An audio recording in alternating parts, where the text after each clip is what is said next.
I'm not sure if I'm ready to go there yet, but the job Porter Moser's done is super impressive because I mean, Sweetie hit on all the guys that they lost. I mean, I felt really bad for him when like he had three really good guards last year. If you remember last season, I think they were a top 10 team about this time, December, early January. Like they were really high up there in the rankings, and then they just basically got hit by the Big 12, kind of got it on a little bit of a skid. And he's had two of his teams, I think, have been the first team out of the NCAA tournament. Year 4 for him, a really, really important year to go to the tournament. And he loses three guards that would have been, one of the better backcourts in college basketball and scrambled late. Duke Miles was a really, really good ad. But guys that, you're just going out and getting Glenn Taylor, who's I believe at his third school, finding guys. And Jalen Moore is proof of like a dude that in his second year in the program and how much more comfortable someone is like that after transferring last year in and second year in the program. I think you see guys take leaps sometimes at places and they've had that happen there. And just they guard, like they really, really get after it on defense. That's what really impressed me today is how the effort and how aggressive they are defensively. I think they're forcing they rank 24 in defensive turnover rate. Like they're really forcing a lot of steals.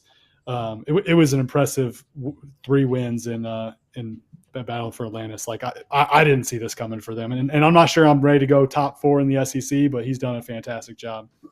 Yeah, it was a physical game, and I there was a blow by, I guess, out in the handshake line, Kevin. I assume my assumption would be Pat Kelsey felt a certain type of way about the Oklahoma defender being across the sideline there on the inbound.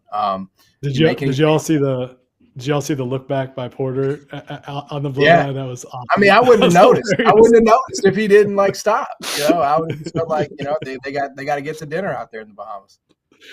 Yeah, man, it was wild. Look, the one thing I'll say, just to close the book on Oklahoma, like coaches can learn and grow too, right? Like this is year 4 for Porter. He's like Oklahoma could not be a more different job than Loyola Chicago.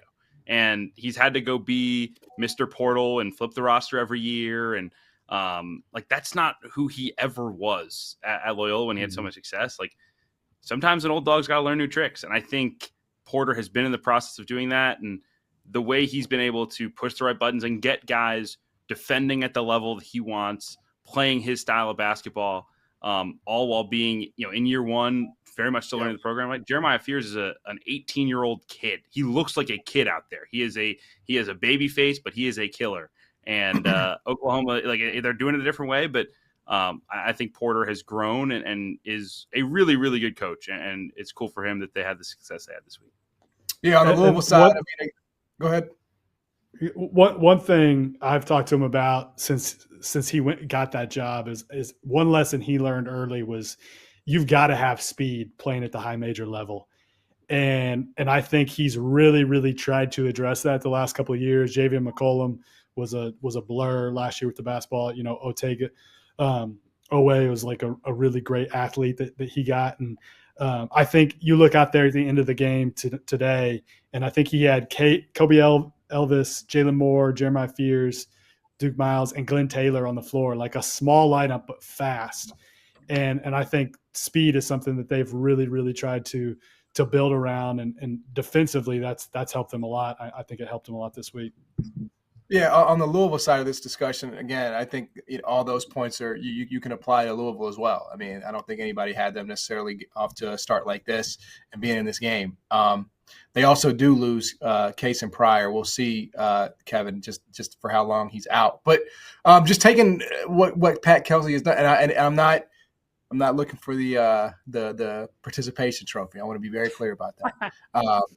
I stand with you on that, brother. I stand with you. But just in its totality, Louisville being here and as quick as it seems to be happening for Pat Kelsey. They belong in these games again. That was the standard for year 1, was to look like you belong when you play high major teams, let alone blow them out like they did against Indiana the other day. Like they're in a position to compete for an NCAA tournament berth. That's all you could ask for. You wish you had this one today. The Pryor injury is concerning. Look, the one thing I will say, This is a team that's built on 3-point shooting. They're taking a ton of them. They're not shooting great right now. I think they're at 29%. They were 7 for 32 today. 7 for 32. Mm-hmm. It's probably not going to cut it, right? And you would think there's some positive regression coming, right? I mean, Case and Pryor, hopefully he's back. Before that was shooting 5 for 33. He's a much better shooter than that. They got a lot of guys who will shoot better. Noah Waterman, 9 for 37. He'll shoot better than that. So watch out. If Louisville starts making threes at the level that they really expected to coming in, they're going to be a really tough out come ACC play.